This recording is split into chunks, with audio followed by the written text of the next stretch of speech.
મહિલાના કાનમાંથી સોનાની બુટ્ટી લઈને ગઠિયા રવાના થયા।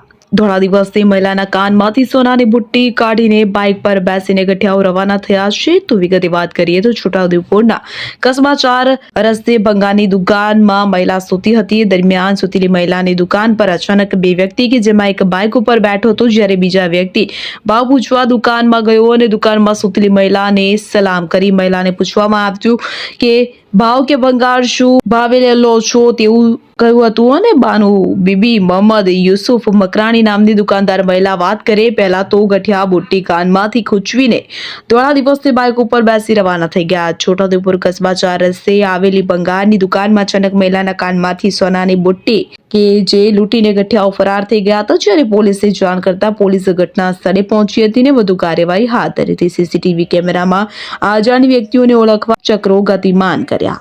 નહીં બેસી સુતેલી હતી ને ઉઠાડીને મને સલામ કરીને પછી કે મારું નામ મોહમ્મદ છે, શું કામ છે તો કે મારે ભંગાર આપવાનું છે, પીડબ્લ્યુ નું છે પણ મેં આવ્યો છું એસબીઆઈ બેંકમાંથી।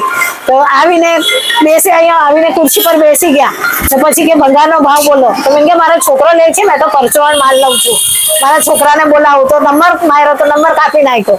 પછી ત્યાંથી આવ્યો પીએમ માંથી મારા પૈસા આવ્યા તો ત્યાંથી ફોન આવ્યો તો તેમનો બી આંગળીયા વાળાનો બી ફોન કાપી નાખ્યો મારો ને ફોન ખેંચીને ફેંકી દીધો ને એકદમ મારા કાનમાંથી વાડીઓ ખેંચીને મુઠ્ઠી મારીને પેલો બાઇક ચાલુ રાખી ઊભી થતા તો એકદમ ચિકારો પાડીને બૂમ પાડતા તો બાઇક પર બેસીને સીધા કવાંટ રોડ પર જતા રહ્યા, ઊભા જ નહીં રહ્યા। પોલીસને જાણ કરી?